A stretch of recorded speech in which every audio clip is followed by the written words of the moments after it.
Bonjour et bienvenue à On Jase, édition du 22 mai 2019. Martin Lemay en compagnie de Luc Dansereau. Honnêtement, je ne m'habituerai jamais à ces rendez-vous une fois semaine. Bien, salutations. Salutations. Merci d'être là. Mais ça fait des gros shows à chaque fois parce qu'aujourd'hui. Oui, et puis le timing, comme on dit, est très bon, Martin. Tu as remarqué depuis 2 ans à quel point le timing était carré. Absolument, tu as raison. Qui a un finaliste de la Coupe Stanley en ondes depuis 2 ans aussi? Depuis 2 ans. Ah oui? C'est nous autres. Ah, on est chanceux. On est très chanceux. Un articulé, un gars qui ne gêne pas pour dire ce qu'il a dit. On va avoir David Perron avec nous dans la deuxième portion du show. On va ouvrir avec Alex Tanguay qui va venir nous parler des séries, de comment il a vu ça. C'est prédiction pour la Coupe Stanley. Je pense qu'on ne se casse pas le bessic aujourd'hui. Hein? Ouais, prédiction en vue de la prochaine finale de la Coupe Stanley. Bruins Blues, 49 ans plus tard, la revanche. Les Bruins qui avaient gagné la Coupe Stanley à ce moment-là. Donc, on va avoir Alex. Après ça, on va avoir David Perron. Et on va terminer ça avec Stéphane Leroux qui va venir nous parler de la Coupe Memorial en nous disant, moi j'ai dit, là, savoir que les Huskies gagnent contre Moosehead, puis là, les autres s'en vont direct en finale. M'en sac. Je veux savoir Suzuki comment il va, Teasdale comment il va. Y a-t-il d'autres bons jeunes joueurs qui appartiennent à des équipes qui présentement te fait oh là, parce que Stéphane Leroux, on va se dire, il les a toutes couverts la Coupe Memorial. La Coupe Memorial n'existait pas et Stéphane Leroux la couvrait déjà. Salutations Stéphane qui nous regarde déjà sur Facebook. D'ailleurs, notre premier invité, ben lui, il s'est fait couvrir par Stéphane Leroux. Alex Tanguay, salut. Comment ça va, les gars? Ça va, toi? Ça va bien, ça va bien. C'est vrai que Steph était là dans ton temps? Ben oui, écoute, je pourrais vous parler aussi de la Coupe Memorial parce que je viens de faire mon petit séjour. J'ai eu le temps de voir les 4 équipes. Maintenant, il y en a une d'éliminée, on le sait bien évidemment, avec Prince Albert. Mais j'ai fait mon petit tour à Halifax pour aller voir comment ça allait là-bas. Puis bien chanceux, bien heureux d'avoir été là-bas. J'ai eu une vraie belle réception. Ça a été le fun, les gars. Pour un athlète retiré et dans le monde des médias, ben t'es neutre. Fait que vraiment, la seule chose que tu peux faire, c'est te faire critiquer sur certains des commentaires que tu fais. Mais de se faire applaudir à Halifax, ça a été le fun. Ça fait un petit velours à l'orgueil, disons.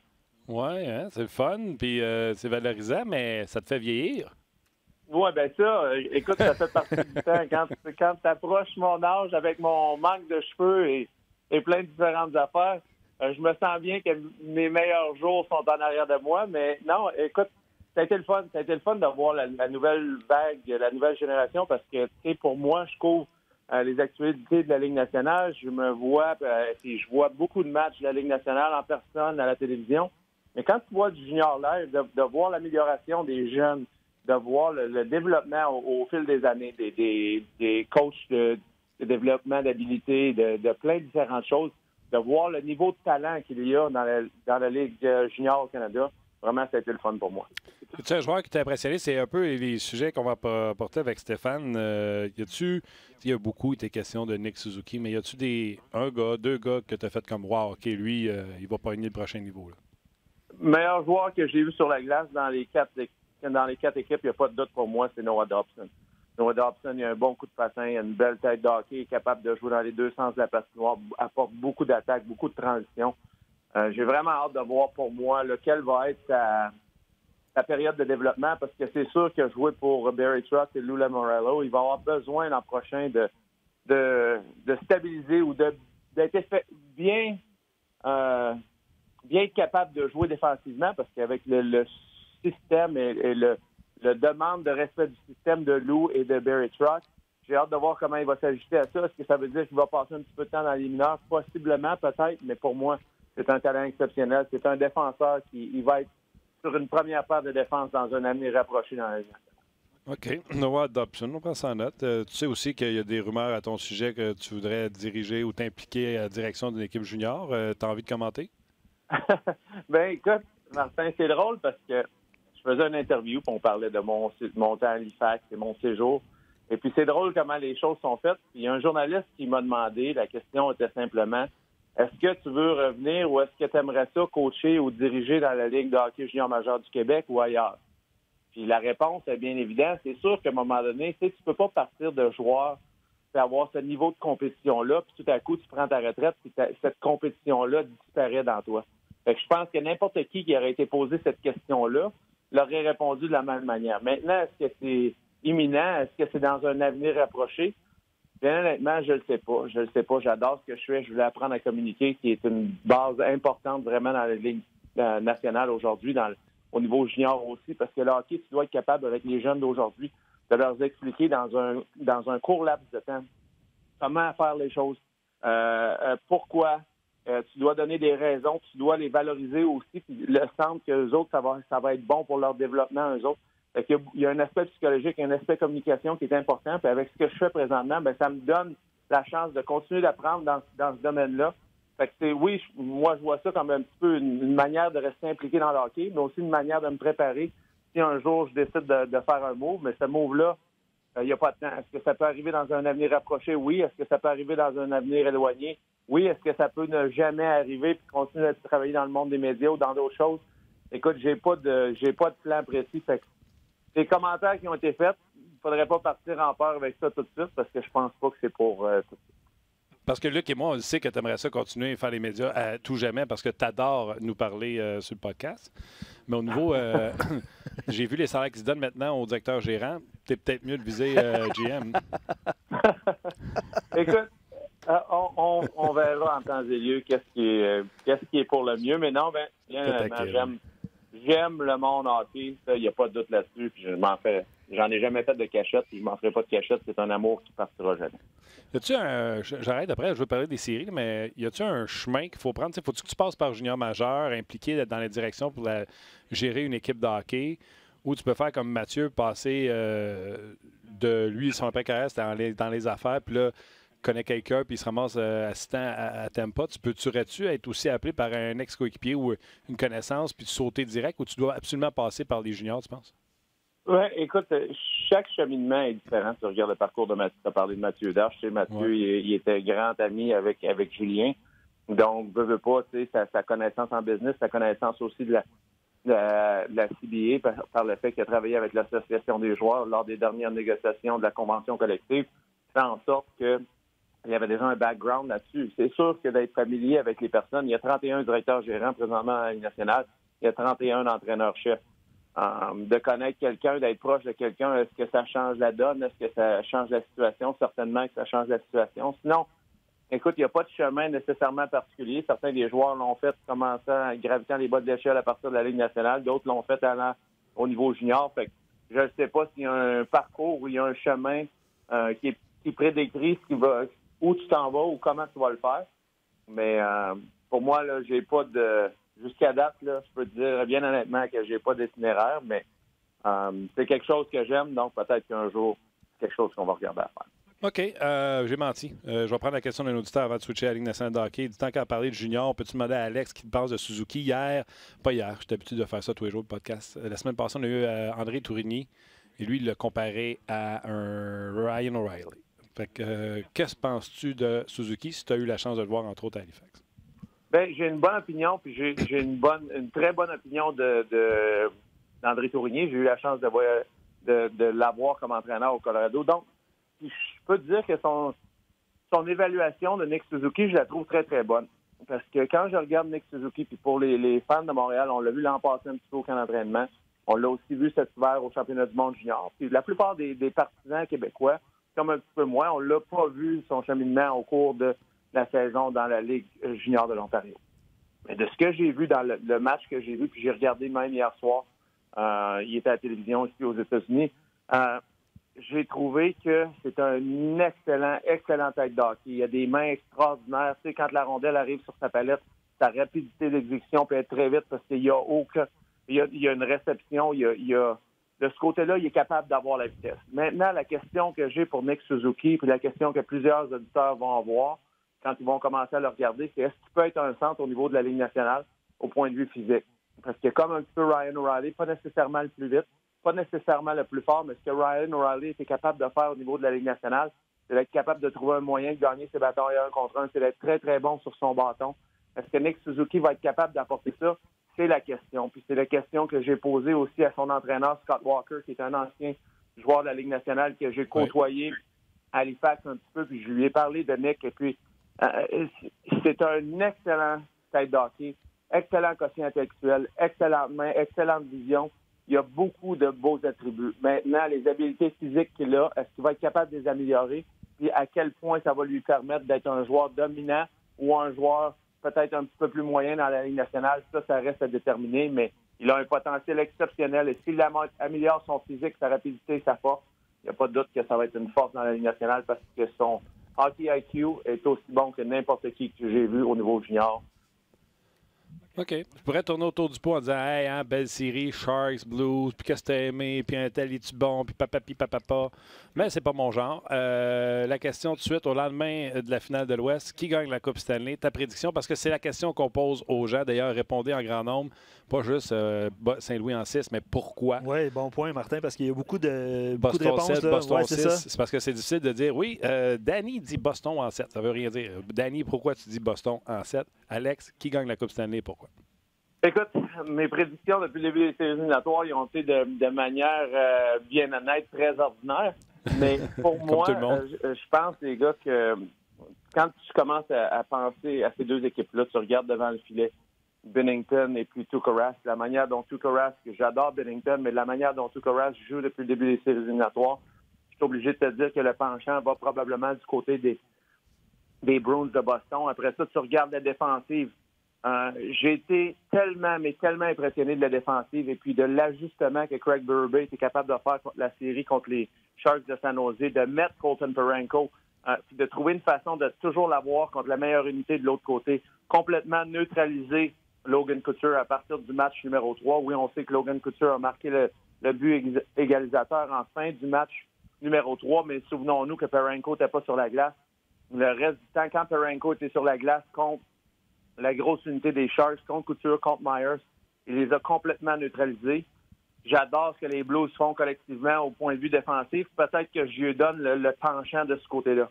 Maintenant, du côté attaque, je suis obligé de te dire qu'il y a plus de profondeur, puis il y a probablement plus de marqueurs ou plus de façons de marquer des buts du côté des Bruins de Boston. Tu regardes les unités spéciales qui, eux aussi, probablement sont à la faveur des Bruins de Boston, même si Tarasenko commence à marquer présentement du côté des Blues en avantage numérique. Les Bruins de Boston, c'est une équipe qu'en début de séries éliminatoires, je voyais comme une équipe qui était aspirante à la Coupe Stanley. Même chose du côté des Blues de Saint-Louis. Pour moi, je suis obligé de te dire que sur papier, la meilleure équipe est les Bruins de Boston. Et je pense que ça va être une série qui va être très, très serrée. Les Blues sont bien coachés, ils sont physiques, ils sont gros. Ça va être une série très, très longue. Moi, j'espère qu'on va se rendre jusqu'au match numéro 7, mais je suis obligé de donner un petit penchant à l'équipe qui joue à la maison, match numéro 7, aux Bruins de Boston. OK. Boston en 7 pour Alex. Là, c'est là que je commence à m'amuser. On va jaser. Gardien de but, Binnington, tu l'as dit, est épatant par les temps qui courent. Et quand il y a eu, en guillemets, confrontation, on a dit, Bishop, il est candidat pour le Vizina cette année.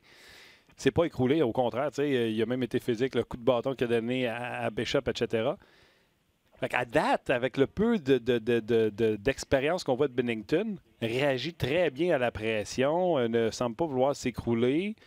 Tandis que Rask nous a déjà démontré que quand la chaîne débarque. Donc, tu sais, tu as donné l'avantage à Rask parce que Rask est tout simplement phénoménal depuis le début des séries. Mais moi, c'est un aspect, j'aimerais ça voir dans la série, voir si lequel de Binnington ou de Rask, où on va avoir les deux gardiens de but qui vont nous donner le maximum jusqu'au match 7. Y en a-t-il un des deux qui va casser? Et s'il y en a un des deux qui devait casser, j'ai l'impression que ce serait Rask. Qu'est-ce que tu en penses? Bien, écoute, tu as entièrement raison de dire ça parce qu'avec le peu de temps qu'on a vu Jordan Binnington, tu vois à sa carrière junior, tu vois ce qu'il a fait dans la Ligue américaine. Souvenons-nous que Jordan Binnington, là, pour ceux qui ne le savent pas, a été prêté l'an passé de l'équipe école des Blues de Saint-Louis. L'an passé, il y a 2 ans, si je ne me trompe pas. Oui. Il a été prêté de l'équipe école des Blues de Saint-Louis parce qu'il n'y en avait plus de place. On voulait le renvoyer dans la Ligue East Coast. Et puis lui, il a dit non, je ne m'en vais pas jouer dans la Ligue East Coast. Et puis à partir de ce moment-là, on l'a envoyé jouer avec les Bruins de Providence. Donc, il va être familier avec certains des joueurs qui ont grandi eux aussi dans l'organisation des Bruins parce que lui aussi a été prêté à cette organisation-là. Fait que ça, en tant que tel, c'est une histoire que tu vas... Binnington va pouvoir s'accoter là-dessus, puis va pouvoir dire, moi, ça fait partie de le poids que je me mets sur l'épaule pour essayer de travailler plus fort. Mais non, ce que j'aime de Binnington, et puis les joueurs l'ont rappelé encore hier dans l'interview d'après-match, c'est que quand il est arrivé avec les Blues de Saint-Louis, il a emporté, en anglais, on dit un swagger, il a emporté cette confiance-là, qui est pas une confiance arrogante, mais tout proche, en voulant dire, moi, là, je vais arriver dans le filet, peu importe ce qui va arriver, vous ne me battrez pas. Puis cette attitude-là a été contagieuse dans tout l'alignement des Blues de Saint-Louis. On a un peu pris cette confiance-là, cette arrogance-là de notre gardien de but, puis on était capable de faire en sorte de s'améliorer. Qu'est-ce que ça porte à croire que Binnington, sa force mentale, qui ne cassera pas dans les éliminatoires? Moi, j'ose croire que oui, mais la seule chose qui peut présentement peut-être dérailler Tuukka Rask, c'est vraiment le jeu physique des Blues de Saint-Louis. Parce que Tuukka Rask, depuis le début des séries éliminatoires, il est vraiment dans sa zone, il est vraiment dans sa bulle. C'est sa chance. On l'a souvent critiqué dans sa carrière à Boston par rapport au fait qu'il n'est pas capable d'emporter l'équipe à l'autre niveau, pas capable de faire exactement ce que Tim Thomas avait fait en début de sa carrière, où Tim Thomas avait emporté cette équipe-là à la Coupe Stanley. Et puis Tuukka, c'est comme, pour moi, c'est un gardien d'exception, c'est un gardien qui a toujours donné la chance à son équipe de gagner. Mais présentement, c'est sa chance à lui de gagner une Coupe Stanley. Je m'attends à ce que, à moins que les Blues le dérangent vraiment devant le filet avec leur gros bonhomme, avec les Shen, avec les Steen, avec les Sammy Blais, qui soient dans sa face, qui le dérange un petit peu. Je m'attends à ce que Tuukka Rask nous donne toute une série. Oui, parce que les Blues vont au filet. J'aime beaucoup ton analyse des défenseurs du côté des Blues de Saint-Louis. Même quand on a eu des prolongations, je pense qu'on avait vu un match avec les Blues, c'était 2 périodes de prolongation. On continue à rouler les 3 paires. Oui, peut-être un peu moins de temps pour la troisième paire, mais depuis le retour au jeu de Gunnarsson, je trouve que c'est une super brigade défensive et on semble oublier, on n'a pas une nouvelle de Vince Dunn. Quand Vince Dunn va être prêt à revenir au jeu, s'il revient, écoute, ça leur donne vraiment un edge, alors que les Bruins, on la trouve un peu moins connue, la défensive des Bruins. Tu sais, jusqu'à Krug, Carlo et Zetchik, peu importe comment tu dis son nom, là. Mais tu sais, Clifton, le 6e défenseur, là, c'est tout nouveau, tout beau. Là. Fait que j'aime quand tu donnes l'avantage aux Blues de Saint-Louis. Oui, bien, écoute, c'est une défensive, puis tu sais, il ne faut pas nier le fait que ces deux équipes-là, tu sais, on peut être critique, mais ces deux équipes-là ont trouvé une façon de se rendre à la Coupe cette année. Donc, c'est deux équipes d'exception dans les deux cas. Tu regardes la défensive des Bruins, c'est la première paire de défense. Moi, je peux pas dire assez de bons mots du jeune McAvoy. C'est un jeune qui patine, qui est capable d'être physique, qui est capable de faire une bonne transition de passe. Je pense qu'il y a encore un cheminement qui va apprendre à encore être meilleur offensivement, parce que non pas que je le trouve pas bon, mais je pense qu'il y a encore un potentiel de s'améliorer, qui va être vraiment le corps arrière qui va faire en sorte d'emporter cette équipe-là à un autre niveau. Krug est vraiment sous-évalué. C'est un gars qui joue bien défensivement. On voit les minutes, on voit les lancers qu'il bloque sur le désavantage numérique. On parle pas assez de ses qualités défensives parce que nécessairement, il est très, très bon offensivement. Carlo, le jeune homme du Colorado, a eu une excellente progression cette année. L'hiver passé, avait des périodes plus creuses où on cherchait son jeu physique, où on cherchait son jeu défensif. A eu une excellente saison. La troisième paire de défense, tellement impressionné de Matt Grzelcyk. On l'a vu dans son temps avec l'Université de Boston. Il était capitaine de cette équipe-là. Il est une personne qui a un certain leadership et puis est capable de très bien transitionner. Le hockey d'aujourd'hui est de défendre avec ses pieds. Il le fait très bien. Il est très bon avec son bâton, très bon dans la transition. Et Clifton, je suis obligé de te dire qu'il m'impressionne parce qu'on sait que la perte de Kevin Miller fait un trou à la poste de 6e défenseur ou 5e défenseur du côté droit des Bruins de Boston. Le jeune Clifton a rentré dans cet alignement-là, capable de patiner, a marqué des buts aussi dans les séries éliminatoires. Donc, la défensive des Bruins est bonne, mais je suis obligé de te dire que le fait qu'on est capable d'avoir Pietrangelo sur une deuxième paire de défense, on a mis Bouwmeester aussi, qui joue probablement son meilleur hockey depuis les 3 dernières années. Il patine bien, il est gros. Pas nécessairement physique, mais capable de rester en bonne position tout le temps. Puis le défenseur, le stud, comme on dit, du côté des Blues à la défense, c'est Colton Parayko. Grand bonhomme, gros, physique, patine bien, a appris au cours des dernières années à vraiment avoir un jeu de pied parce qu'il a des grandes enjambées. Puis il a été capable d'ajuster ces grandes enjambées-là, qui est très, très rapide en ligne droite, mais être rapide dans les espaces restreints. Puis ça lui a permis de jouer contre les meilleurs trios de l'autre côté. Écoute, je l'ai vu jouer en fin de saison, Martin, contre Nathan MacKinnon. La manière qu'il était capable de défendre Nathan MacKinnon avec ses pieds, puis on a vu ce que Nathan a fait dans les séries éliminatoires avec sa vitesse. J'ai été tellement impressionné de Colton Parayko. Et puis ça l'a vraiment permis aux Blues.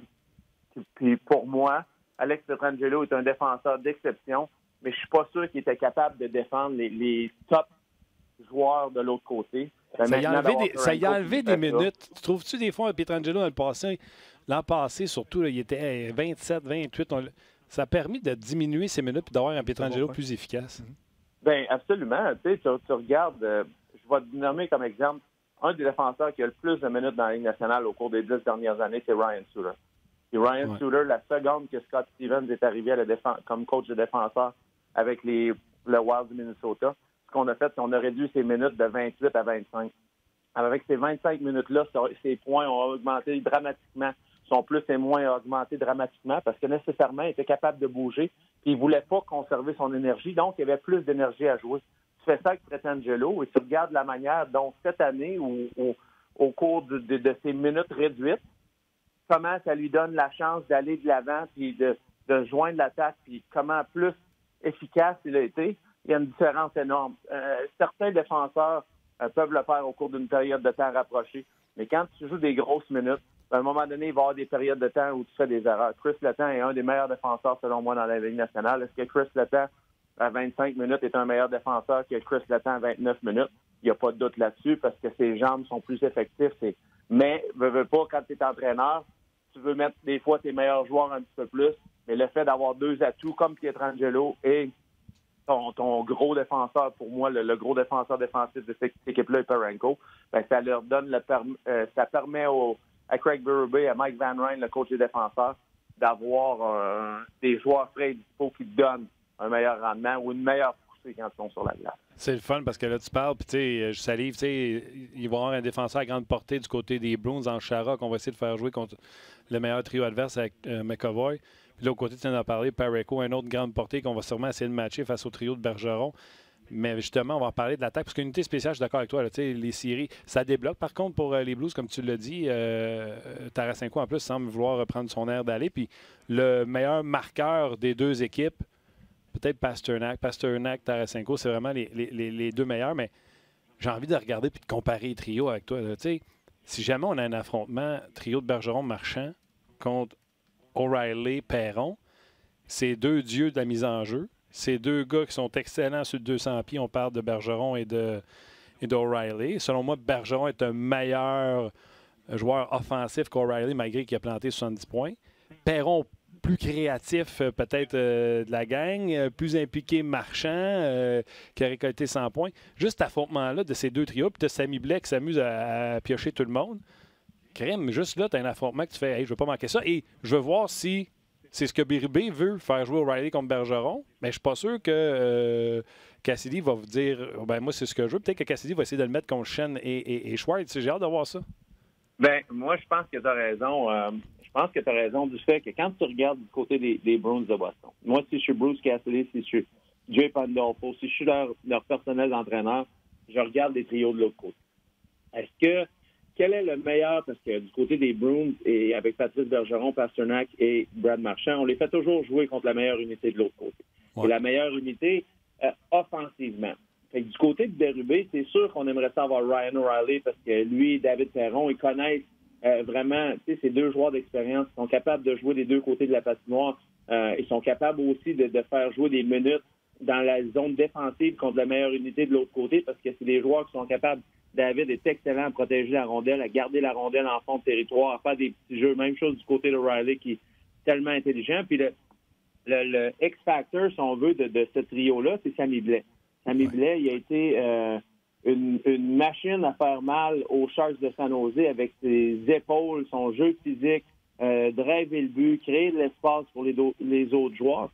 Mais pour moi, du côté de Bruce Cassidy, il n'y a pas de doute que lors du match numéro 1, Patrice Bergeron joue contre Tarasenko et Schwartz. Schwartz, qui a 12 buts présentement dans les séries éliminatoires. Tarasenko qui commence à se réveiller. On a vu le but en échappé, en lancer de punition à San Jose. On a vu son but en avantage numérique. C'est probablement leur meilleur atout offensif du côté des Blues de Saint-Louis en frais de frais marqueurs. Donc, je m'attends à ce que Bruce Cassidy mette son trio de Bergeron contre le trio HM. Puis pourquoi que je pense que Bruce Cassidy va faire ça aussi, c'est que je pense que c'est un excellent match-up de voir l'intelligence d'O'Reilly jouer contre l'intelligence de Krejci. Je pense que c'est un match-up que Bruce Cassidy aime aussi.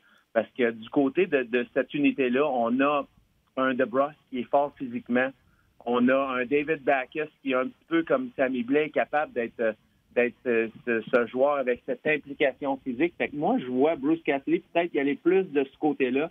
Après ça, du troisième trio avec Charlie Coyle, peut-être le voir Charlie Coyle jouer contre le trio Bozak ou même de jouer contre le trio Sundqvist qui a été tellement efficace la série contre les Sharks de San Jose avec Barbashev et Steen. Peut-être qu'on va faire jouer cette troisième unité-là. Puis j'ai hâte de voir comment on va manquer Chris Wagner, parce que du côté de la quatrième unité des Bruins de Boston, Wagner a fait un travail exceptionnel la série contre les Hurricanes de la Caroline. Et puis là, le fait qu'on croit que c'est une main ou un bras de cassé après le lancer qu'il a bloqué contre les Hurricanes de la Caroline, on va mettre Acciari dans ce rôle-là. Est-ce que ce trio de Corrali, Nordstrom, maintenant Acciari va être aussi efficace qu'il l'a été lors des matchs contre les Hurricanes? Ça reste à voir. Mais Alex, qui a la meilleure quatrième ligne? Moi, je pense que les Blues ont un edge là, avec Sundqvist, Steen puis Barbashev parce qu'on les utilise 12, 13, 14 minutes d'un match. Ça frappe Barbashev. Puis ça marque.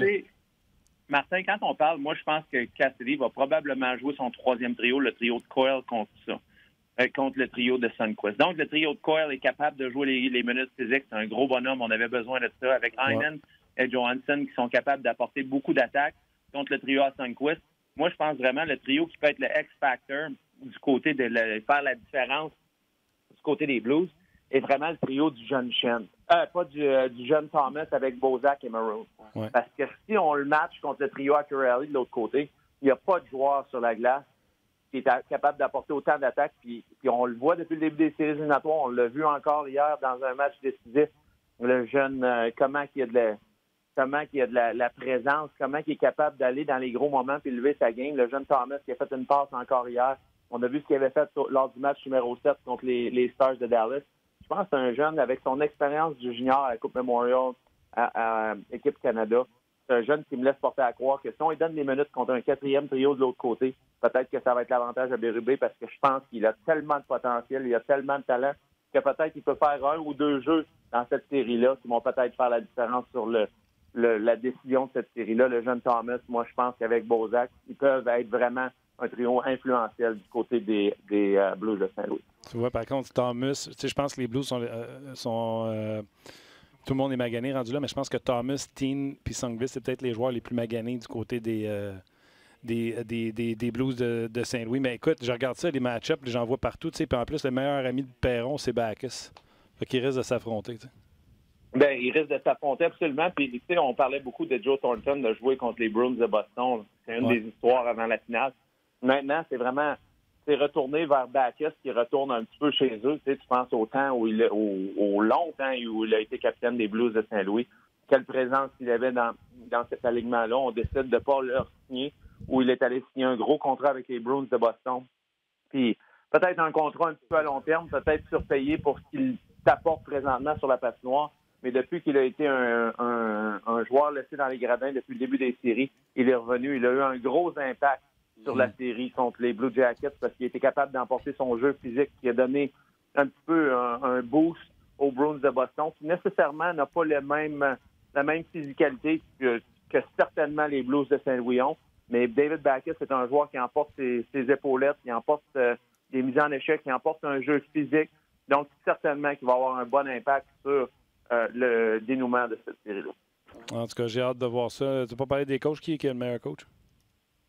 Écoute, c'est une bonne question. Je vais te dire, les deux m'ont beaucoup impressionné. J'ai eu la chance de côtoyer un petit peu et d'avoir certaines discussions avec Cassidy. L'été passé, quand on est allé en Chine avec la Ligue nationale, les Bruins qui ont joué contre les Flames là-bas, il m'a beaucoup impressionné. Quelqu'un qui a une belle présence, quelqu'un qui parle bien, quelqu'un qui n'a pas de l'air nerveux avec les situations. Mais comment impressionné je suis de Chief, de Craig Berube, de la manière dont il a répondu après le match numéro 3, la fameuse passe de Meyer avec la main. Il est arrivé à la conférence de presse. Il a dit « C'est un jeu que les officiels ont manqué. Ça ne fera pas la différence dans la série. Pour nous autres, l'histoire est clos. » Puis ça, pour moi, ce leadership-là a démontré à ces joueurs on n'allait pas trop chercher à trouver des excuses pour gagner ou perdre la prochaine série. On allait trouver une façon de trouver des solutions. Puis ça, ce leadership-là m'a vraiment beaucoup impressionné. Donc, je suis obligé de te dire que des deux côtés Je m'attends à une grande performance, beaucoup de maniement de trio, une excellente prestation des deux entraîneurs. Je peux pas dire que j'ai un favori, je les trouve les deux excellents. Bon, c'est plate. Il faut attendre jusqu'à lundi parce que j'aimerais ça qu'elle commence à soir. OK. Écoute, j'ai même pas... j'ai zéro pris la liste d'épicerie.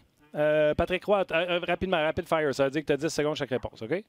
Patrick Roy à Ottawa, tu y crois-tu? Patrick Roy à Ottawa, moi, je peux te dire une chose, c'est que l'équipe qui va aller chercher Patrick Roy avec l'expérience qu'il a pris au Colorado, les choses qu'il a appris, ils vont être grandement surpris. C'est un gagnant du trophée Jack Adams et je crois qu'il est un excellent entraîneur. Ouais, j'ai hâte de voir si les sénateurs vont lui donner le power qu'ils aimeraient avoir, par exemple. Bien, c'est peut-être bien pas une question de power. Moi, je te dirais que c'est peut-être plus une question d'argent, parce que du côté des sénateurs, est-ce qu'avec la manière dont les choses se passent présentement, est-ce qu'on va être capable de payer un entraîneur de la trempe ou du type de Patrick Roy? Ça reste à voir. Oui, d'après moi, ils veulent demander. Toi, des œuvres caritatives, t'aimes ça, des travails gratis?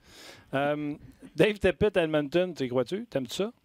Dave Tippett à Edmonton, selon moi, je ne sais pas si c'est fait ou ça va se faire dans un avenir rapproché. Je sais que Kenny Holland a fait le tour puis a fait plusieurs autres interviews aussi. Okay.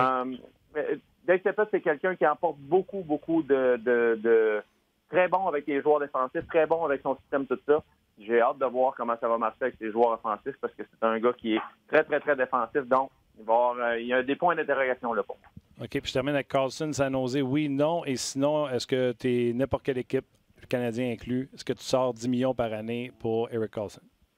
Erik Karlsson, du 1er janvier aller jusqu'au match des Étoiles, était probablement le meilleur joueur ou un des 2-3 meilleurs joueurs dans la Ligue nationale. Pour ceux qui l'ont vu jouer, Peter DeBoer était impressionné de son jeu, de sa qualité de jeu défensif. Pour moi, est-ce que c'est une possibilité à San Jose? Du côté des Sharks, on a beaucoup de décisions et puis on a signé des contrats à long terme. Ça va être difficile de re-signer Karlsson. Mais Karlsson, l'équipe qui va aller le chercher, s'il est capable d'être bien encadré avec un bon leadership de l'entraîneur et un bon leadership du reste de son équipe, c'est un joueur qui fait la différence dans n'importe quelle équipe. D'accord avec toi. Je ne me laisserais pas intimider par ce qui s'est passé en fin de saison. Il était blessé. Écoute, Martin, blessé sur une jambe lors de la plupart des séries éliminatoires, je te dirais que le match numéro 2, match numéro 3 de Saint-Louis, on a vraiment vu qu'il était en forme. On a vu la production qu'il y a eu durant ça, mais pour le reste des séries, il n'était pas en forme. Puis même avec ça, 16 points dans des séries éliminatoires sur une jambe, pas mauvais pour un joueur blessé. Pas pire. Alex, t'es toujours excellent, toi. Puis si jamais tu nous quittes, tu vas nous parler pareil, même si tu t'en vas dirigeant à quelque part. Là. On va. On verra. Ciao, bonne attention à toi. Bye-bye. Bye. Essaye, tu sais. T'as bien essayé. Éric Bélanger nous parlerait. Alex, il était plus réservé. Là, non, Alex, qu'est-ce qui se passe? C'est pas grave. On s'aime, on est supposé de toute façon, c'est à long terme. C'est un projet à long terme. Okay. Écoute, Martin, il y a eu plusieurs prédictions, je te dirais, sur nos par exemple, là, les gens ont expliqué pourquoi leurs prédictions. Oui, c'est ça. Il y a beaucoup de Blues en 6 puis Boston en 5. J'en vois énormément. Hey, écoute, j'ai regardé moi, sur notre page. Tu es sur Facebook? Oui, c'est ça. J'essaie de faire le tour de Facebook. Page, je te dirais, c'est majoritairement Bruins. Oui. On parle beaucoup de l'échec avant des Bruins qui vont enlever tout espace aux Blues de Saint-Louis. Oui. Tu vois Marc-André sur Facebook, Bruins en 5. Ce sera serré. Mais Boston trouve toujours un moyen de marquer le but de plus dont Rask a besoin. Donc, Rask ferme la porte. Puis effectivement, c'est une bonne analyse, en fait. Là. Mais il va Bruins en 5 quand même. Okay. J'ai beaucoup de Blues en 6. Thomas dit « J'espère les Blues. » Quelle belle histoire de dernier à finaliste, hein, on s'entend. Là. Tu voulais écrire un film. Pensez, le podcast, là, on parle. David Perron, vous allez l'entendre, on s'est parlé tantôt. Là. Il dit, je savais en me levant que j'allais te parler, puis là, je pensais à des affaires que je voulais te dire. Fait que lance-moi là-dessus. Là. Pas de problème, on va te lancer là-dessus. Fait que, tu sais, ça fait 2 ans qu'on l'a comme collaborateur régulier, puis ça fait 2 ans qu'il nous fait vivre des histoires féeriques avec Vegas, puis cette année avec Saint-Louis. C'est tout simplement hallucinant. Exact. Puis c'est 2 situations complètement différentes, on s'entend, parce que Vegas, c'était vraiment le... Vegas, ça partit en feu tout le long, puis ça n'a jamais arrêté. Pour se dire, quand ça va arrêter, quand tous les gardiens sont tombés à Noël, on a dit, ça y est, c'est fini. Ouais. Puis là, ils ont reparti, tandis que là, c'est le dernier à finaliste, c'est ça. Il dit avec un entraîneur novice, un gardien connu et un Perron qui serait tellement bon dans le show, une fois la bague autour du doigt. C'est le commentaire de Thomas sur Facebook. Puis Martin, gros sourire. On le souhaite pour David. Ce qu'on va faire, mon cher Martin, on va aller rejoindre David dans quelques instants. On va mettre fin au Facebook Live. Je vous invite à ne pas manquer cette entrevue-là avec David Perron. Donc, merci aux gens de Facebook. Merci pour vos prédictions. Vous y êtes allé surtout de Boston à 6 ou Blues en 5 ou tout ça. Là. Mais on va lire un petit peu plus tard vos arguments également sur la page rds.ca. J'ai pris Blues en 6, moi. Je ne l'ai pas fait encore, moi. C'est lundi, c'est loin, hein? C'est loin, hein? Ouais, il va être ma chochotte. En fait, sais-tu quoi? Ouais. Je vais aller me chercher une casquette des Blues de Saint-Louis. Okay. Je vais m'acheter ça bientôt. Et j'y vais avec Blues en 6, moi aussi. Parfait. Ouais. On t'aime. Ouais. Les gens sur Facebook, on raccroche. Et on s'en vient tout de suite sur notre page rds.ca. Vous ne voulez pas manquer David Perron. Non, tu vas aller rejoindre David parce que on peut. c'est le monde qui veut s'en venir, mettons. Absolument. Dookie dit malheureusement, Marchand va soulever la Coupe Stanley. Puis justement, il y avait des questions d'auditeurs sur Brad Marchand puis sur les officiels. Comment un joueur se prépare à affronter un Brad Marchand qui a fait parler de lui tout au long des séries éliminatoires. Toujours parler de lui. Il y a plusieurs auditeurs qui suggéraient je m'en disais le match-up, là, mais le duel entre Marchand puis tu mets Parayko, un joueur physique, ou ça peut être une belle option. Vous en avez parlé abondamment avec Alex. Là. Mais Dookie prédit une victoire des... Parayko, j'ai pas parlé avec Alex, c'est un gars super brillant en plus. Oui. Beaumister, c'est pas un gars qui perd la tête non plus. Non, c'est un gars, des fois, tu te demandes s'il est on ou s'il est off. Là. Fait que si tu joues cette dure... Puis tu as vu que Pietrangelo n'a pas riposté à personne qui s'en est prêt à lui. C'est un bon point. Les Blues, go les Blues, go les Blues. Je pense qu'on est prêt pour David. OK. Écoutez, si mon calcul est bon, il est le seul joueur qui va participer à la finale pour une deuxième année de suite. Et on est très chanceux de l'avoir avec nous. C'est David Perron. David, salut. Salut Martin, ça va bien? Ça va bien. Hey, j'ai regardé vite. Je pense que tu es tout seul qui va être à sa deuxième année de suite en finale de la Coupe Stanley. Ah, regarde, c'est sûr que je suis bien content de ça. On a joué un bon match hier, une bonne série encore contre les Sharks. Puis j'espère que, évidemment, le résultat de cette année va être différent de celui de l'année passée. J'ai tellement de choses à te poser comme question. Premièrement, le feeling hier, parce que c'était un match sans équivoque. Tu le savais ou tu as commencé à te le dire dans ta tête à partir de quand, en troisième période, que c'était fait? Regarde, c'est pas compliqué, là. Juste pour revenir en deuxième période, vite, quand que Couture a manqué son...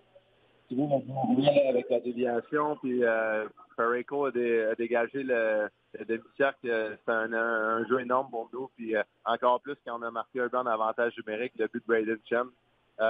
André nous a comme permis de respirer, de retrouver notre game. Je trouvais qu'on était un peu ses talons avant ça.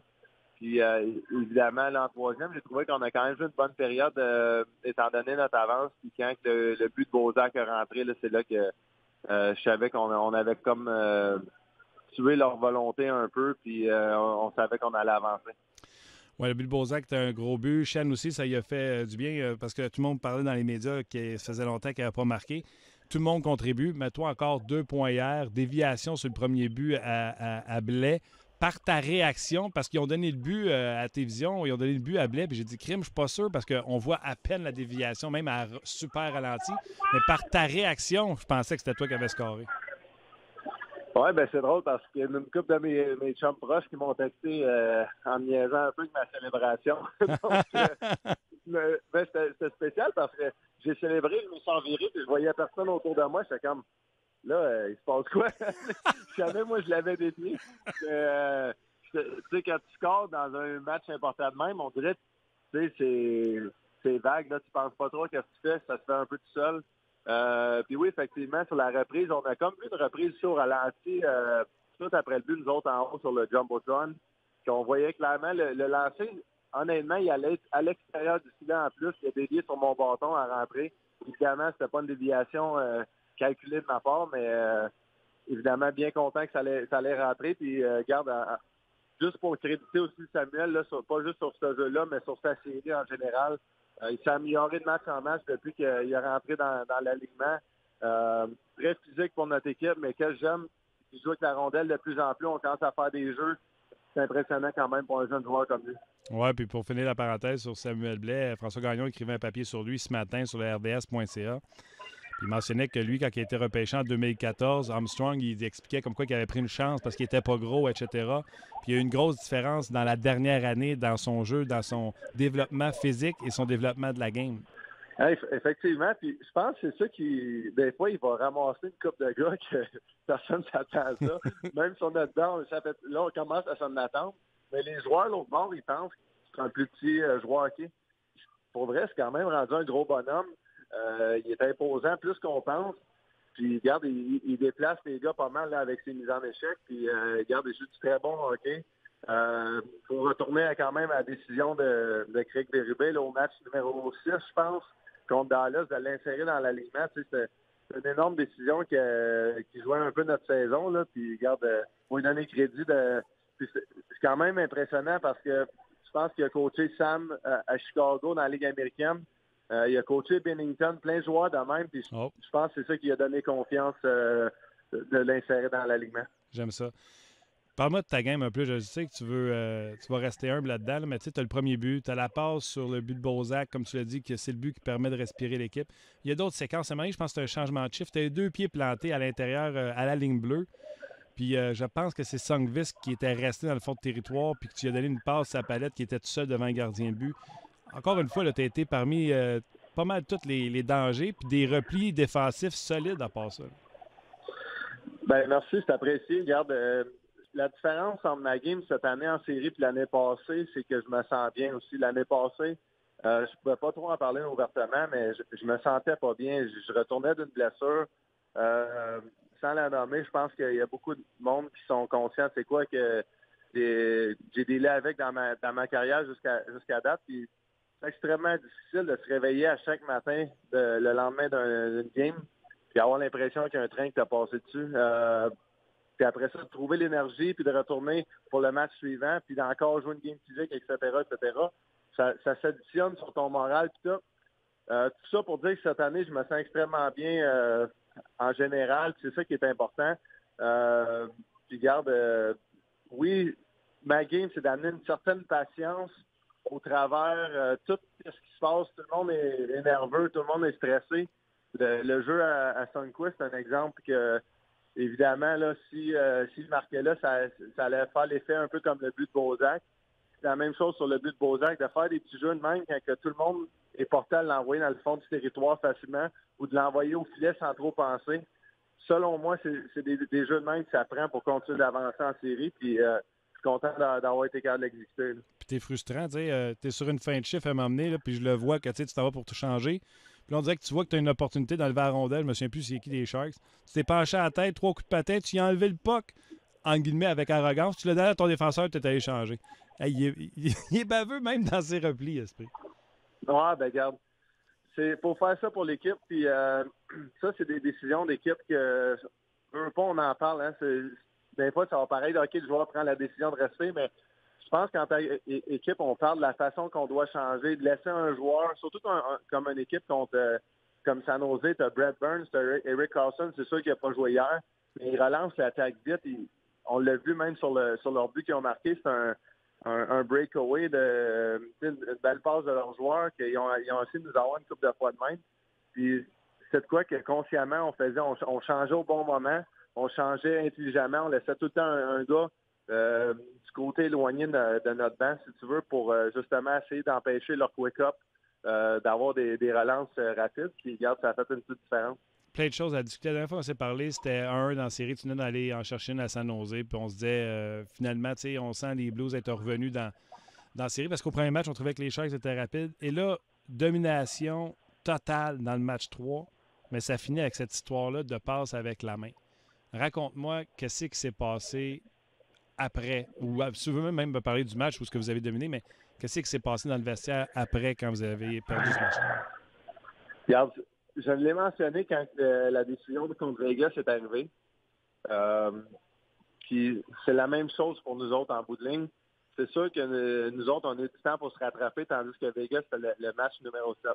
Mais la façon qu'on a réagi, la façon qu'on a tourné la page, c'est ça qui était clé. Puis honnêtement, je le savais, j'avais un feeling que si on tournait la page comme on voulait le faire, puis qu'on gagnait le match suivant, on allait vraiment créer le doute dans leur tête. C'est ça qu'on a fait. Puis à partir de là, regarde, on a continué de s'améliorer de match en match, comme on a fait contre Winnipeg au match numéro 5-6. comme on a fait contre Dallas au match numéro 6-7. C'est ça qu'on veut continuer de faire en allant de l'avant. Qu'est-ce que je veux dire aussi de la comparaison avec Vegas, c'est qu'on a quand même laissé San Jose à ce match-là retourner dans le match avec 1 minute à faire d'accorder un but. L'autre chose, c'est que même si cette décision-là de ce but-là n'arrive pas où les arbitres cancellent le but, ben, le match n'est pas gagné, c'est encore 4-4 en overtime, puis il n'y a rien de fini. Donc, c'est un peu comme Vegas, oui, la décision était mauvaise de l'arbitre, mais ils ont quand même accordé 4 buts en désavantage numérique. Ils ont quand même laissé la série revenir de 3-1 au match numéro 7. Donc, chaque fois, chaque décision peut tout le temps être regardée différemment. Puis je suis juste content de la façon dont notre équipe on a réagi. Écoute, je vais te dire few, parce que tu as jasé un peu chaque semaine. C'est ça que j'ai dit le lendemain à la radio. C'est ça que j'ai dit à la télévision, à RDS. J'ai dit, c'était aux Blues de garder leur avance. C'était aux Blues de... Il y a eu 2 dégagements refusés. Je pense que c'est Schwartz qui connaît des séries extraordinaires, qui aurait pu traverser à rouge, aller tuer du temps avec la rondelle de l'autre bord, qui a essayé de net, qui l'a manqué, qui a été refusé. Il y a plein de situations où les Blues auraient pu s'empêcher d'être dans cette situation-là. Puis je suis convaincu que c'est ça que les gars se disent, qu'ils se disent on va revenir demain, puis on ne donnera pas la chance aux arbitres ou aux Sharks de revenir. Ben, je peux pas te dire que tout le monde y a pensé à ça, mais moi, j'y ai pensé, puis je veux dire, qu'est-ce que j'ai aimé de notre équipe, c'est qu'on ne s'est pas éternisé à parler de ce moment-là. On n'a même pas parlé du match tant que ça. On a regardé le positif, on a move on, puis regarde, on a essayé de jouer un bon match le match suivant. Comme je te disais, si on gagnait, j'étais confiant pour le reste de la série, comment que ça allait aller pour nous autres. Puis le pire, c'est que le match suivant, on a eu une excellente première période, une deuxième, troisième période tranquille. On s'est assis sur nos talons. On était sur nos talons, on n'était pas agressif. Encore une fois, ça aurait pu virer de bord. Puis on a trouvé le moyen de gagner. Puis notre match là, à San Jose, il faut que les gens réalisent là, que là, on joue contre Boston, on a moins de vols d'avion qu'on va en avoir contre San Jose. Puis là, contre Boston, on va avoir 2 matchs entre chaque 2 jours entre chaque match. C'est un vol de 4h30 pour nous d'aller à San Jose après ce match numéro 4-là. Puis on joue à midi le lendemain de ça, heure de San Jose. Donc le turnaround est extrêmement rapide pour les 2 équipes. Oui, les 2 équipes sont dans le même bateau, mais c'est quand même pas le voyagement de la conférence de l'Est. J'ai plein de questions, fait que je vais y aller, si tu veux, en style rapid fire un peu. La météo, on parlait d'un ouragan ou d'une mauvaise météo à Saint-Louis, puis qu'on avait demandé aux fans d'arriver plus tôt. Toi, ça a-tu changé quelque chose dans ta préparation? Que ta femme vienne à la game avec tes enfants, ça a-tu changé de quoi, la météo? Bien, c'est drôle parce que j'ai entendu parler qu'il y avait des alertes de tornades.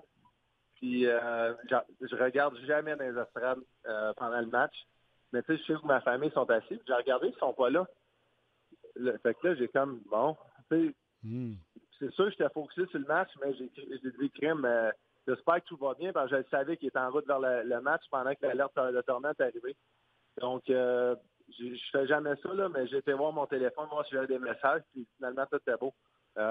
Donc, regarde, c'est peut-être une petite anecdote, ça ne s'est jamais passé dans ma carrière, mais ça reste qu'au travers d'une situation aussi heureuse, aussi stressante qu'on était, mais tu ne veux pas la sécurité de ma famille passe avant ça, par exemple. C'est clair. Puis écoute, c'est assez rare, je regarde la météo quand je regarde un match de hockey, mais là, le broadcast en anglais montrait la météo à l'extérieur. C'était pas beau. Puis déjà, de demander aux fans d'arriver plus tôt, ça veut dire que c'était vraiment pas beau. Vous n'avez pas touché au trophée. Je me souviens d'en passer avec Vegas. Tu m'en avais parlé, là, avec Marc-André, que les gars en avaient jasé. Je me souviens même pas si vous y avez touché l'an passé. Comment ça s'est passé, la délibération à savoir si vous allez toucher ou pas?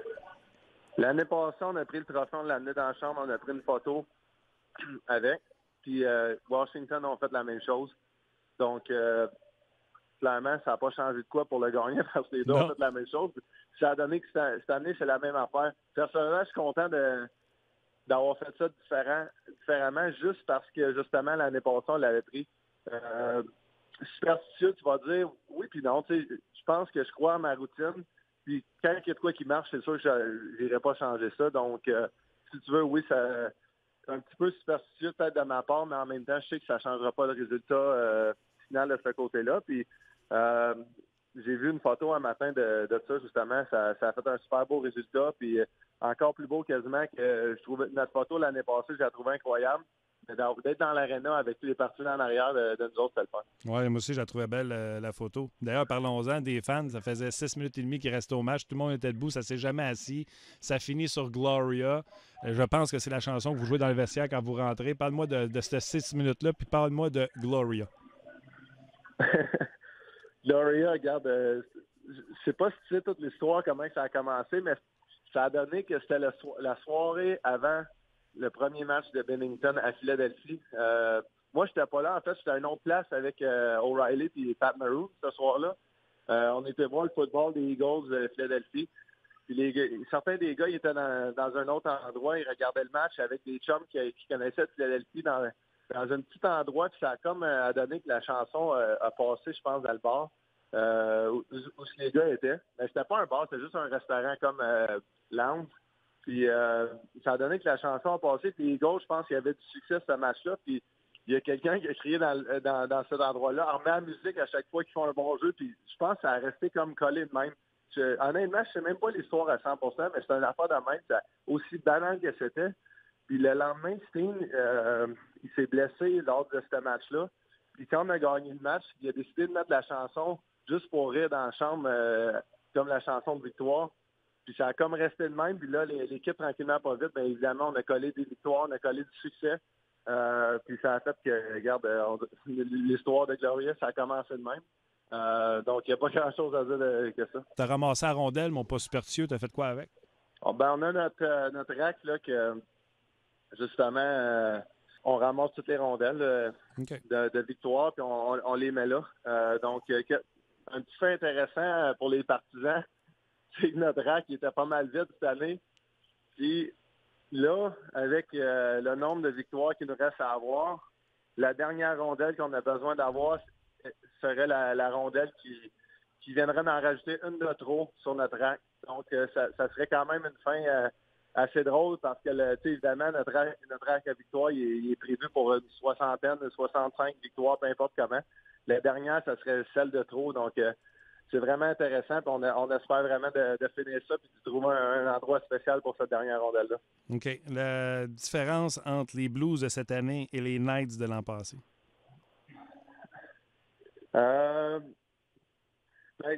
Regarde, j'aime que les gars, puis l'année passée, on a vraiment travaillé fort aussi.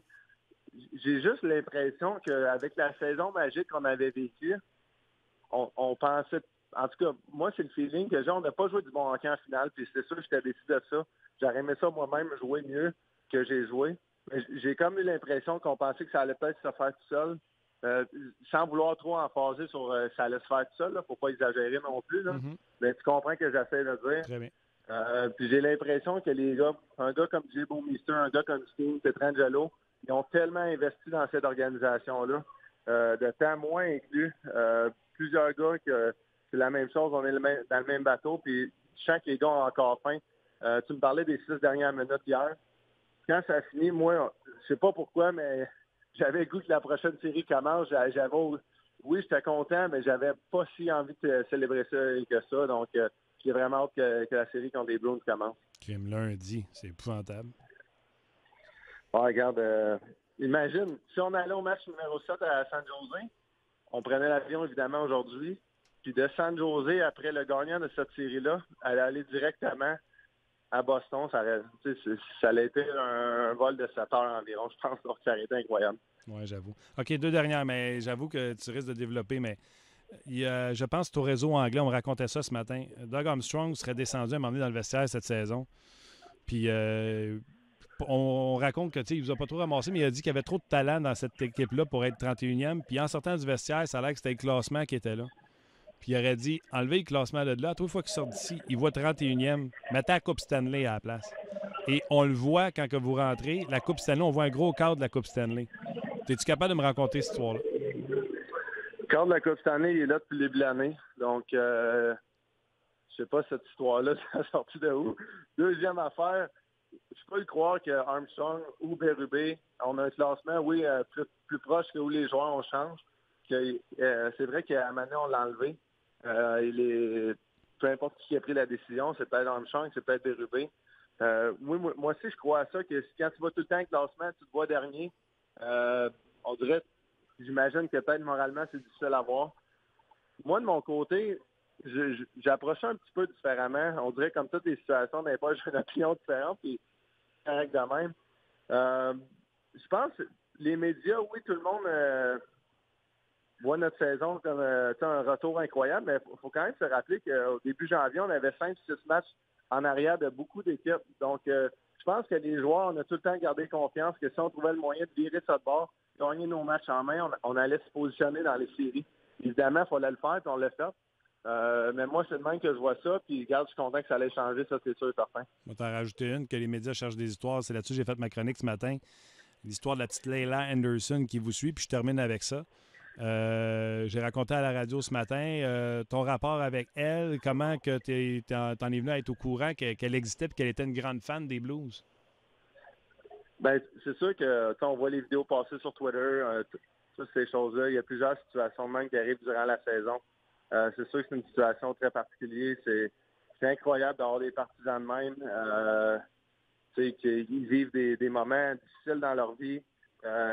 Ils combattent pour leur vie à tout moment. Puis, regarde, non, c'est incroyable. Là. Évidemment, on le fait pour nous autres mêmes, mais une fois que tu peux avoir le moment pour comme penser à toutes ces situations-là, de voir hier après le match, on voyait Kelly Chase, un ancien des Blues. Les gars, ils ont tellement investi de temps, d'amour pour cette organisation-là. Ils pleuraient dans le couloir parce qu'ils étaient contents de notre victoire. On allait être la première équipe de ramener les Blues en finale. Les gars comme Bobby Plager, Keith Tkachuk, Barrett Jackman, ils étaient dans notre chambre aussi après. Donc, juste s'imaginer comment que cette ville-là pourrait réagir si on gagne nos 4 prochaines parties. Donc, clairement, là, on veut le faire. Je te le souhaite. Je te parlerai même pas des Bruins. J'ai pris les Blues en 6. Puis c'est comme un bon retour des choses parce que c'est votre première finale en Coupe Stanley des Blues depuis 49 ans. Et la dernière fois, c'était contre les Bruins. Donc, c'est le temps de la vengeance. Oui, mais exactement. Puis c'est sûr que c'est une époque un petit peu différente maintenant.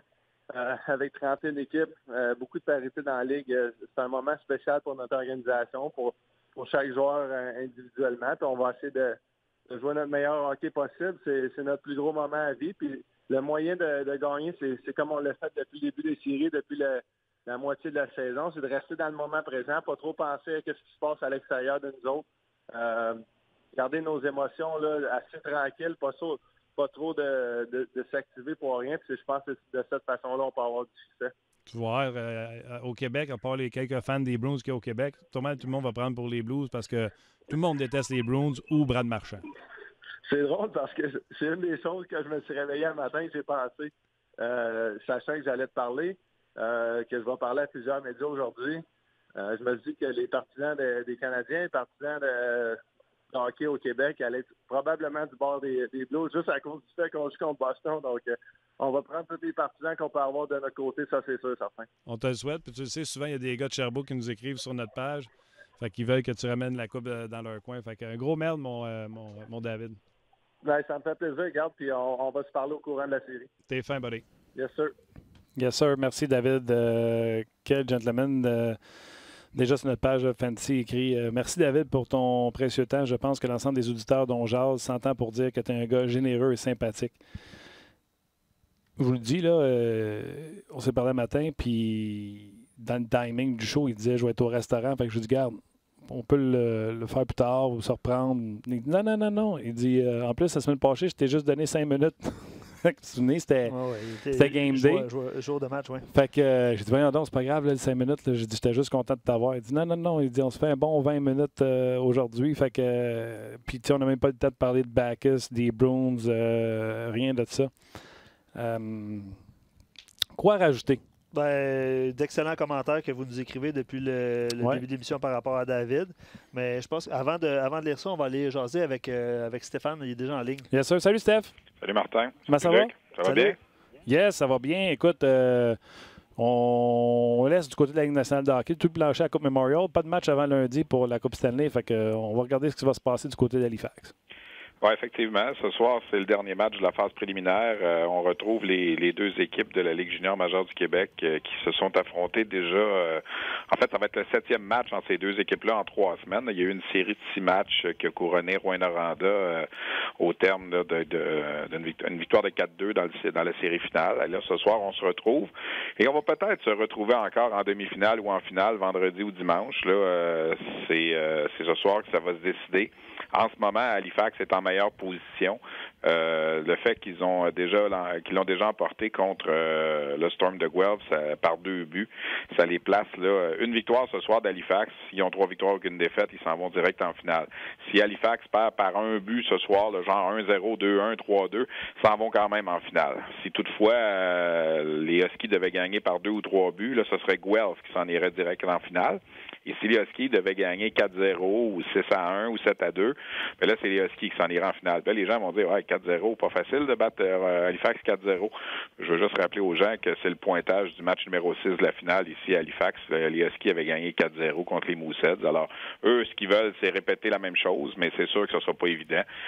Disons qu'en ce moment, là, Halifax a peut-être 65% des chances de passer directement à la finale. Guelph, peut-être 30%, puis Rouen, un petit 10, mettons. Quand j'ai écrit à Stéphane aujourd'hui, j'ai dit, Steph, je ne veux pas parler nécessairement de la Coupe Memorial, je veux parler des joueurs qui sont là, des jeunes joueurs. Puis Steph, il dit, oui, mais juste avant, je veux t'amener un point. Et ça prenait juste la sommité du hockey junior qui couvre la Coupe Memorial avant même que la Coupe Memorial existe. Steph... Steph, dis aux gens ce que tu m'as dit par texto qui est succulent. Ben, écoute, hier soir, les Raiders de Prince-Albert, champions de la Ligue de l'Ouest, qui avaient 26 victoires, 1 défaite au début du mois de décembre, ont subi une 3e défaite en 3 matchs et ont été éliminés. Sont repartis à la maison ce matin, ont repris la route de la Saskatchewan avec leur petit bonheur. Et ça fait 4-38, j'allais dire Normand, je suis habitué de travailler avec Normand.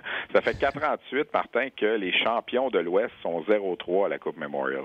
2016, 2017, 2018, 2019, bye-bye, pas une victoire. 23 buts seulement marqués en 12 matchs par ces 4 équipes championnes-là combinées. C'est difficile à expliquer. On ne sait pas trop pourquoi ça arrive.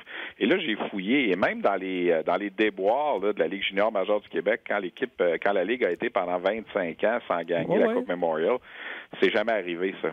4 années de suite. Mais sois cru, Stéphane. Dis ce que tu me dis, là. Si je m'en vais à ça, là. Attends un peu, là. Vas-y. Écoutez ça, là. C'est jamais arrivé, à la LHJMQ, que pendant 4-38, on se retrouve 0-3. Qu'est-ce que serait le débat aujourd'hui au Québec s'il fallait qu'on vive ça à la LHJMQ?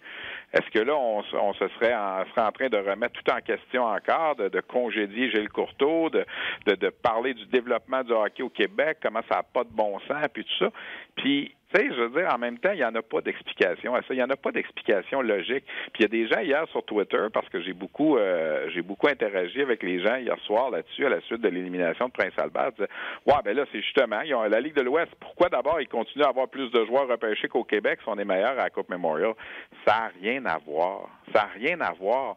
C'est pas parce que tu te montes une équipe, exemple, je vais prendre l'expression là, comme Batters, l'année passée, se sont pactés un club pour aller gagner la Coupe Memorial, que ça fait en sorte que ta Ligue va avoir plus de joueurs repêchés par la Ligue nationale ou ta Ligue va avoir plus de joueurs avec l'équipe Canada Junior. Ça n'a rien à voir avec ça. Tu sais, je veux dire, c'est pas parce que la Ligue de l'Ouest n'a pas gagné un match depuis 4 ans à la Coupe Memorial que les joueurs de l'Ouest sont plus bons puis il ne faut plus les repêcher. Tu sais, je veux dire, ça n'a aucun sens. Non, mais j'adore le bout de ce que tu dis. Qu'est-ce qui serait arrivé si c'était le Québec? Parce qu'on le sait, quand tu arrives en décembre et qu'il y a 1 ou 2 Québécois qui font l'équipe nationale, ça chiale. Quand on ne se fait pas repêcher de Québécois en première ronde, ça chiale. Ben oui. Là, ça fait 4-38 que c'est pas les mêmes équipes, là. Tu sais, je veux dire, ça a été Seattle il y a 2 ans, ça a été Swift Current l'année passée. Tu sais, je veux dire, là, cette année, c'est à Prince-Albert. C'est dur à expliquer. Pourquoi ça arrive, on le sait pas. Comme pourquoi ça arrive qu'une année, on a 7 Québécois dans l'équipe Canada Junior, puis l'année d'après, on n'en a pas un. c'est comme ça. C'est cyclique. Il n'y a pas d'explication logique à ça. Puis ça ne veut pas dire que la Ligue de l'Ouest n'est pas bonne. Là. Je veux dire, pendant des années, la Ligue de l'Ouest a gagné plusieurs Coupes Memorial, mais là, ils sont dans une mauvaise passe. Une Coupe Memorial en 11 ans, celle des Oil Kings d'Edmonton en 2014. Puis je me souviens que pour gagner cette Coupe Memorial-là, il avait fallu le vendredi soir, en demi-finale, battre les Foreurs de Val-d'Or en 3e période de prolongation. Wow. Alors, tu sais, je veux dire, il aurait pu l'échapper ce soir-là, puis là, on serait une 11e année sans Coupe Memorial. Écoute, même chose. Pourquoi ça fait, tu vas dire que je déborde un peu, pourquoi ça fait 18 ans que la Ligue Midget 3A du Québec n'a pas gagné la Coupe TELUS? Il n'y en a pas d'explication. Combien de fois, tu sais, le Québec a perdu en prolongation. Le Québec a perdu la finale, menait 5-0 une année avec le Collège Esther Blondin. Tu sais, il n'y en a pas d'explication à ça. Ça arrive de même, c'est tout. Tu sais, je veux dire, je pense pas que le Québec méritait pendant 25 ans de ne pas gagner la Coupe Memorial. Des équipes basées au Québec entre les Remparts de 71 et les Prédateurs de Granby de 96. Mais qu'est-ce que tu veux, ça s'est passé comme ça. C'est bon, j'aime ça. Toujours pour nous ramener à l'ordre. Hey, Stéphane, je te demandais les joueurs que tu as vus à Halifax qui t'ont impressionné. Bien sûr, la semaine passée, on a parlé de Suzuki. Ouais. Après t'avoir jasé, André Tourigny, je suis sûr que tu as vu le papier sur RDS.ca, le comparer à Ryan O'Reilly. Je ne sais pas si tu aimais ça. Qu'est-ce que tu as vu? Non, je ne trippe pas, moi, sur la comparaison de Ryan O'Reilly. Je pense pas qu'il est aussi agressif que Ryan O'Reilly. Moi, je t'avais parlé un peu de Chris Drury. C'est un peu le joueur qu'on... Mais écoute, on verra bien. Chose certaine, c'est un bon joueur. Hier encore, là, je veux dire, quand il est sur la patinoire, ça se passe au rythme de Nick Suzuki. C'est dans le junior, là, on va se le dire, là, des joueurs qui, quand ils amènent le match à leur vitesse à eux, là, quand Nick Suzuki est sur la patinoire, he's in control, comme on dit. Là. Dans la Ligue nationale, ça sera probablement pas ça, là, mais dans le junior, c'est comme ça en ce moment. Puis il bénéficie d'une espèce de rayon d'immunité qu'il n'y aura probablement pas au niveau professionnel. Mais c'est tout un joueur de hockey, sa vision du jeu, ses mains. Écoute, il y a 5 points en 3 matchs jusqu'ici. Et moi, ce qui me fascine, surtout, il y a 18 tirs au but en 3 matchs. C'est lui qui mène tous les joueurs au tournoi de la Coupe Memorial. Tantôt, Alex Tanguay t'a parlé, j'écoutais au début, Alex Tanguay t'a parlé de Noah Dobson, comment il l'avait trouvé bon. Ouais. Je vais juste faire un message à Alex. Il est particulièrement mauvais ici là, cette semaine, honnêtement. Là. C'est pas du grand Noah Dobson qu'on a. On a vu du grand Noah Dobson en 3e période du match numéro 2 là, que les Huskies ont gagné finalement contre Prince Albert. Là. Mais sérieusement, il est pas. Je pense qu'il est fatigué. Je pense qu'il y a trop de. Tu sais, il a joué jusqu'au mois de mai l'année passée. Cette année, il y a une grosse saison. Commencé à Bathurst, s'est changé à Rouen, championnat du monde junior dans le temps des fêtes. J'avais rarement vu Noah Dobson causer 3 revirements sur une même présence cette semaine. On se regardait sa galerie de presse, on disait qu'est-ce qui se passe. Puis Mario Pouliot a amené un bon point. Il dit il est tellement bon que quand il y en a une mauvaise, tout le monde le remarque. Okay. Parce que c'est pas dans ses habitudes, mais c'est un excellent joueur de hockey, Noah Dobson. J'ai hâte de voir s'il va être capable de jouer dans la Ligue nationale à 19 ans l'an prochain. Être défenseur à 19 ans dans la Ligue nationale avec Lou Lamoriello comme DG. J'ai hâte de voir si ça va fonctionner ou si on va le retourner dans les rangs juniors l'an prochain. Il y en a qui disent qu'il n'y a plus rien à faire dans le junior. C'est un peu vrai, mais en même temps, on n'a pas le droit de l'envoyer dans la Ligue américaine parce qu'il aura seulement que 19 ans. Donc, à suivre dans ce dossier-là. Là, j'ai l'impression qu'il va commencer avec les Islanders l'an prochain, mais que peut-être à un certain moment, on va le prêter à l'équipe Canada Junior. Un peu ce que le cheminement que Maxime Comtois a fait cette année, là, commencer dans la Ligue nationale jusqu'au mois de novembre, puis mais c'est assurément le meilleur défenseur là, pour l'avenir ici au tournoi. Puis le meilleur attaquant, c'est probablement Suzuki. J'aime beaucoup Isaac Ratcliffe qui joue avec Guelph aussi, qui appartient aux Flyers de Philadelphie. C'est un excellent joueur. 6'6", Stéphane? Pardon? 6 pieds 6, lui? Tant que ça, non, peut-être pas tant que ça, là, mais c'est un gros bonhomme. Là. Écoute, il joue là, sur le même trio que Suzuki en ce moment. Ouais. C'est tout un trio qu'ils ont avec McKenzie et Entwistle aussi. Quand ces trois-là sont ensemble sur la patinoire, c'est probablement le meilleur trio là, dans le tournoi de la Coupe Memorial. Il y a plein de gens qui disent qu'en ce moment, Guelph est la meilleure équipe ici. Est-ce qu'ils vont passer directement en finale ou si ça va être Halifax? Chose certaine, l'équipe qui va jouer Guelph, que ce soit en finale ou en demi-finale vendredi, ça va être un bon contrat. Puis Guelph, quand tu regardes les chiffres, ils ont terminé 19e au classement canadien sur 60 équipes. Mais là ils sont le pic, ils l'ont au bon moment, puis ils ont traversé tellement des séries éprouvantes. on a l'impression que c'est leur année, c'est la destinée là, pour Guelph. Ils jouent contre London en deuxième ronde, ils perdent 3-0. Moi, je suis en train d'annoncer, comme je te disais, qu'il était pour aller finir l'année à Laval. Finalement, c'est pas arrivé. En demi-finale, le gardien adverse lance la rondelle dans les estrades volontairement, suspendu 5 matchs. Au lieu de perdre probablement cette série-là contre Erie, Guelph a gagné. Tu arrives en finale contre Ottawa, tu perds 2-0. Michael DiPietro se blesse, le gardien numéro 1 des 67. Bang, tu reverses ça de bord, tu gagnes 4-2. Je veux dire, c'est quand que ça arrive, ça, toute la même année, là? Je veux dire, c'est assez rare. Puis, mais ils en profitent en ce moment. Puis, écoute, peut-être qu'ils vont gagner la Coupe. Moi, au début, j'avais prédit, entre guillemets, une finale Husky-Mooseheads. C'est encore possible. Si les Mooseheads passent ce soir avec une victoire ou une défaite par un but, il faudra que les Huskies battent le Storm vendredi. Puis, ça serait la deuxième fois de l'histoire que deux équipes de la LHJMQ seraient en finale de la Coupe Memorial. C'est arrivé seulement en 2006. OK. Ratcliffe, choix des Flyers, choix de deuxième ronde, 35e au total en 2017. 20 ans, 6 pieds 6, 203 livres. Je ne pensais pas si grand que ça. Je pensais plus 6-3, 6-4, là, mais... Il y a des mains pour un grand, hein? Oui, non, c'est un très bon joueur de hockey. Puis c'est un bon chum à Suzuki. Ils ont grandi ensemble. Ils jouaient au hockey mineur ensemble. Puis là, ils se retrouvent avec le Storm de Guelph. Puis hier, on a parlé aussi à un des joueurs du Storm, tu sais, Cédric Ralph, qui est un francophone, qui est capable de parler français. Puis il nous vantait tellement comment Suzuki a amené quelque chose dans ce vestiaire-là au niveau du leadership. Il dit, c'est pas le gars qui parle le plus, mais tu sais, juste sa présence, voir comment il se prépare, puis tout ça. Il dit, moi, j'apprends beaucoup juste à le regarder. Il était capitaine avant d'arriver chez nous à Owen Sound, puis, tu sais, je veux dire, quand c'est un jeune de 19 ans, 18 ans qui te dit ça, tu sais, c'est le fun à entendre, puis c'est des belles qualités pour ce jeune-là, tu sais, mais c'est pas un nerveux, Nick Suzuki, là, tu sais, c'est pas vous allez le voir, puis les médias, ils triperont pas dessus à Montréal, là, parce que c'est pas un jaseux trop, c'est pas un gars qui fait des grandes déclarations, il répond, il est conscient que ça fait partie de la job, comme on dit, là, mais c'est toujours pas mal assez linéaire dans le cas de Suzuki. Là. C'est difficile de le sortir un peu là, de sa zone, comme on dit. Là. OK. Parle-moi de Teasdale. Beaucoup de gens qui posent des questions sur Teasdale. Teasdale, écoute, j'ai hâte de voir l'ajustement qu'il va être capable de faire avec le Rocket de Laval l'an prochain. Le gros avantage qu'il va avoir, il va retrouver Joël Bouchard, qui le connaît bien, là, qui l'a dirigé avec l'Armada. La vitesse de Teasdale, est-ce qu'il va être capable de s'ajuster au prochain niveau? T'sais, c'est sûr que Teasdale, il n'a pas peur d'aller dans le trafic, aller marquer des buts en avant du filet, il est capable de faire ça.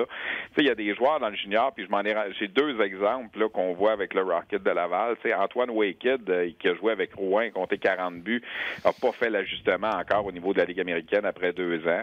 Alexandre Alain, l'an passé, qui avait compté 44 buts avec l'Armada, pas fait l'ajustement lui non plus. Est-ce que Teasdale va être capable de faire cet ajustement-là au niveau de la Ligue américaine? Parce qu'autant Alexandre Alain qu'Antoine Waked, c'est des gars qui étaient quand même, je vais dire, dominants au niveau junior, là, puis ils n'ont pas été capables tu sais, le saut entre le junior et la Ligue américaine est beaucoup plus gros que le saut entre la Ligue américaine et la Ligue nationale. Puis ça, tous les joueurs de hockey vont te le dire. Là. Okay. Le mur, des fois, c'est là que tu le frappes pour certains. Là. Je dis pas qu'Alexandre Alain et Antoine Waked ne seront pas capables éventuellement de s'ajuster, mais tu as vu cette année, Alex Barré-Boulet, lui, il était capable de s'ajuster avec Syracuse dans la Ligue américaine, mais Alexandre Alain, puis lui, là, ça se ressemblait pas mal avec l'Armada, là, un ou l'autre. Il y en a un est un petit peu plus complet, l'autre un peu plus offensif. Mais on a vu que dans la Ligue américaine, les deux n'ont pas fait la même chose. Là. Alors, j'aime à penser que Teasdale va être capable. C'est un gars intelligent quand même. Puis c'est sûr que Joël l'aime beaucoup. Joël Bouchard l'avait repêché avec l'Armada. Fait qu'il va avoir toutes les chances avec le Rocket l'an prochain. Mais il va falloir qu'il performe aussi. Là.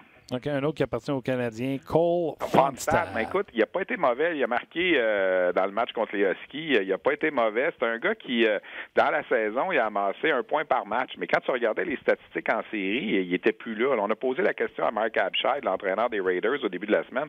Qu'est-ce qui est arrivé avec Fonstad? Puis dans les séries, il dit, premièrement, il y a eu une petite blessure qui a fait en sorte qu'on a coupé son temps de glace un peu, mais il vantait son intelligence, sa façon de jouer. Il dit, c'est un gars qui bloque les lancers, sacrifie, il fait partie de nos leaders, puis tout ça.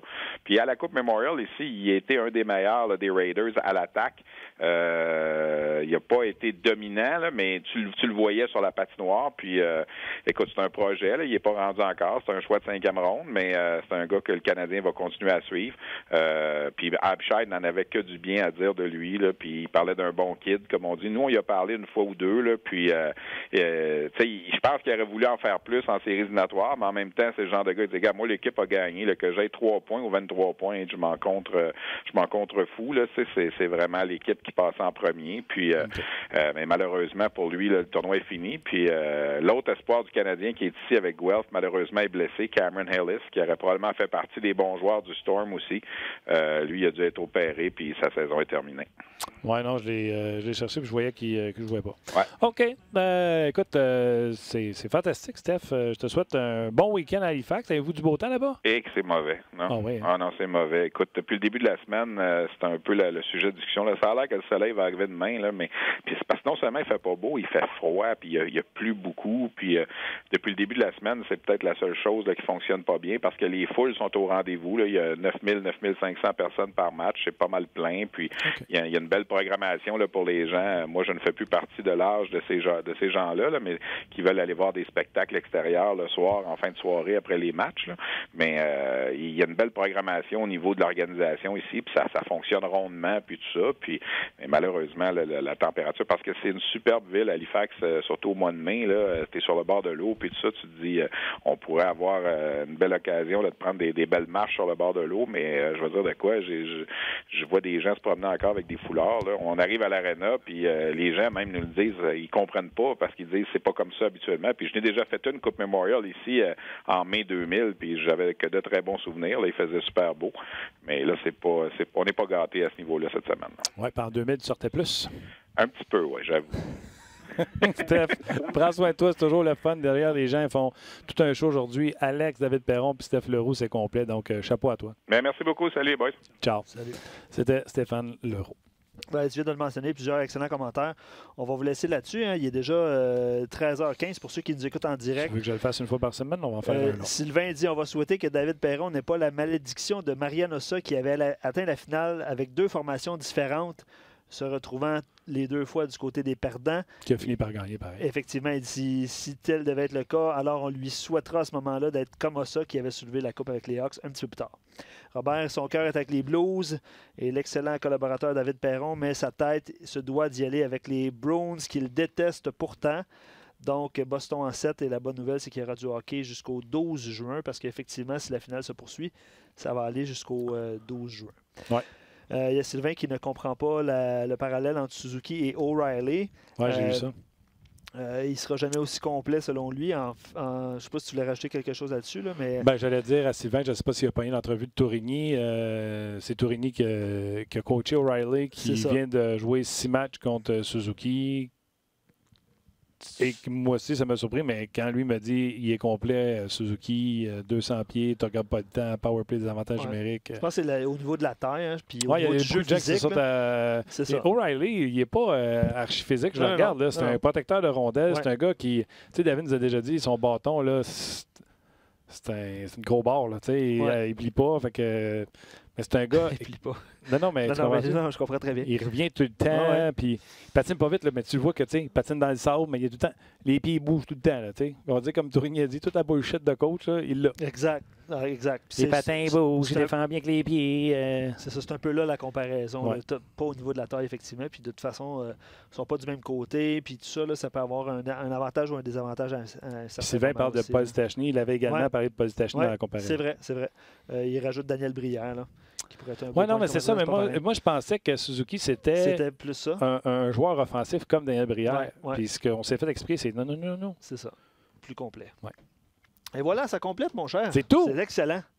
C'était excellent. En plus, ce podcast, c'est très intemporel. Vous savez, jusqu'à lundi, vous pouvez l'écouter, le télécharger, le prêter à des amis, dire « Hey, je te prête ça gratuit », puis il va faire « Hey, c'est donc bien gentil. » C'est un bon point. Quel cadeau d'hôtesse. Un cadeau d'hôtesse, c'est bon. Tu ne seras pas là la semaine prochaine. Non. Tu prends de rares vacances. Oui, effectivement. Mais nous serons là. Oui. On ne sait pas avec qui, mais on va être là. Si ça ne fonctionne pas, vous aurez compris que si Luc n'est pas là, nous ne vivons pas. C'est ça. Non, je pense que ça va aller. Oui? Oh, je suis certain que ça va aller. Merci à Tim à la mise en onde et surtout, encore une fois, merci à vous. Puis je niaise pas, là, David Perron, au lendemain de sa victoire en finale de conférence, ça se réécoute très bien en voiture, dans le trafic. Si jamais des chums ne l'ont pas entendu, vous pouvez leur envoyer par texto. Bref, un gros merci d'avoir été là, de propager la nouvelle sur On Jase. D'autres bonnes émissions s'en viennent dans les prochaines semaines. Gros merci. On se rejase la semaine prochaine.